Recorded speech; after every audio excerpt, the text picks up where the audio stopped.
अस्सलाम नाज़रीन, मैं हूं जिब्रान खिची और आप देख रहे हैं मेरा ऑफिशियल यूट्यूब चैनल। नाज़रीन, इस वक्त एक बहुत बड़ी खबर आई है जो बात कुछ दिन से ज़ेर गर्दिश थी कि नए DGISI कौन होंगे। तो उनका नाम सामने आ गया है। जनरल नदीम अहमद उनका नाम है। कोर कमांडर कराची के फ़राइज़ अंजाम दे रहे हैं। उनका नाम बतौर नए DGISI के तौर पर सामने आया है।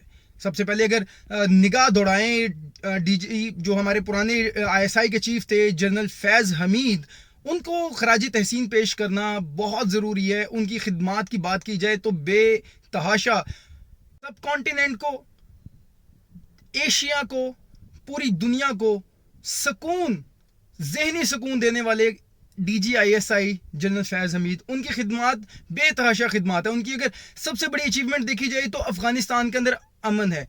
उनकी अगर आप क्रेडिबिलिटी की बात की जाए, उनकी जहानत की बात की जाए और उनकी जो फोर्स थी, जो उनकी इंटेलिजेंस एजेंसी थी, उनकी ताकत की बात की जाए तो इस बात से अंदाज़ा लगाया जा सकता है कि जब CIA चीफ कह रहा था कि 30 दिन के अंदर तालिबान कब्जा कर लेंगे अफगानिस्तान के ऊपर, तो इस DGISI जनरल फैज़ हमीद ने असेंबली में, पाकिस्तान की नेशनल असेंबली में खड़े होकर कहा था कि वो गलत कह रहे हैं। 30 नहीं, 3 दिन के अंदर, और ऐसा ही हुआ। बल्कि 3 दिन के, लगभग 3 दिन के अंदर तालिबान ने अफगानिस्तान के ऊपर हमला कर लिया। जितनी खिदमात, जितना, और टी इज़ फैंटास्टिक, हमेशा से टी फैंटास्टिक रही है। वो DGISI जब मौजूद थे काबुल के अंदर, तब भी भारत एक वावेला कर रहा था। अब चूंकि उनकी तब्दीली हुई है और वो कोर कमांडर पेशावर जा रहे हैं, इसके ऊपर भी बड़ा वावेला करेगा और अपना मंजन भेजने की कोशिश करेगा। वो ये चीज़ दिखाने की कोशिश करेगा कि शायद ये ज़रूरत से ज़्यादा बढ़ रहे थे, अपने इख्तियारात का इस्तेमाल ज्यादा कर रहे थे। इंडियन आर्मी के एक रिटायर्ड मेजर गौरव आर्या,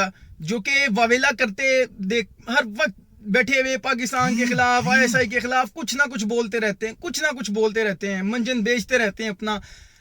वो तब बड़ी बातें कर रहे थे, अब वो मजीद बातें करेंगे और वो ये पोर्ट्रे करने की कोशिश करेंगे कि DGISI को इस वजह से फारिग किया गया कि वो ज़रूरत से ज़्यादा अपने इख्तियार का इस्तेमाल कर रहे थे। वो ISI के बाद आर्मी चीफ के बनना चाह रहे थे। मतलब इस तरह की 100 बातें वो कर रहे थे और वो मन तक अपना बेचते रहते हैं, मंजन बेचते रहते हैं। लेकिन पाकिस्तानी फौज की रवायत है कि 3 साल के बाद एक ओहदे को छोड़ना होता है, जो की पोजीशन के ऊपर आप लोग होते हैं।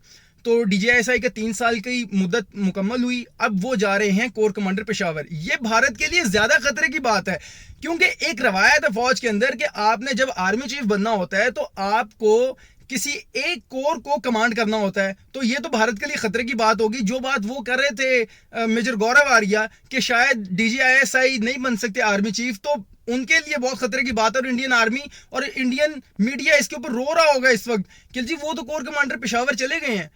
कोर कमांडर पेशावर के बाद अगला पॉइंट ऑफ डेस्टिनेशन क्या है?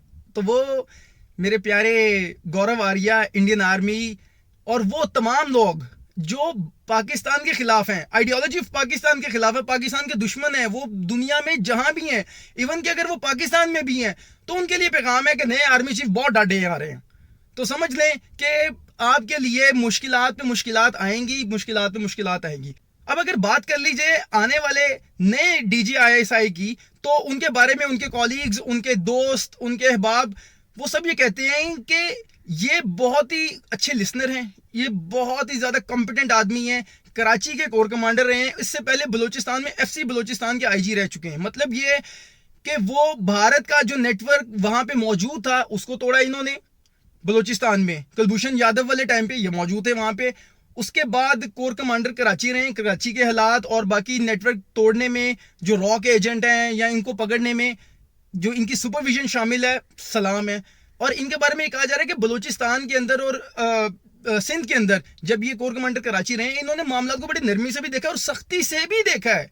तो मेरा ख्याल है कि जो पिछले DGISI थे ये उनसे ज्यादा खतरनाक साबित होंगे भारत के लिए। और भारत के लिए जो सबसे मुश्किल बात होगी और जो सबसे परेशानी की बात होगी वो ये बात होगी कि DGISI जो मौजूदा हैं, जो तब्दील हो रहे हैं और जो जा रहे हैं as a core commander Peshawar, वो अगले आर्मी चीफ हो सकते हैं। और अगर वो अगले आर्मी चीफ हुए तो यकीन कीजिए कि भारत आने वाले अभी भी कामयाब नहीं हुआ, लेकिन जो मुश्किलात का सामना भारत को करना पड़ेगा, आप यकीन करें अगर वो बंदे के पुत्रों की तरह पाकिस्तान के साथ मामला आगे चलाने की कोशिश करेगा फिर तो बहुत बेहतर है, बहुत जबरदस्त है, क्योंकि हम अमन चाहते हैं, पाकिस्तानी कौम अमन चाहती है, पाकिस्तानी फौज अमन चाहती है, हम इनसे निकलना चाहते हैं, हम लड़ना चाहते हैं गुर्बत के खिलाफ, हम लड़ना चाहते हैं इस महंगाई के खिलाफ जो पूरी दुनिया को अपने लिपेट में ले रही है, हम गुर्बत के खिलाफ लड़ना चाहते हैं, हम फौजों की आपस में लड़ाई नहीं चाहते। लेकिन अगर हमारे साथ दो नंबरी करने की कोशिश की जाएगी, हमारे पीठ में खंजर खबोए जाएंगे, तो उसका जवाब बहुत सख्ती से दिया जाएगा।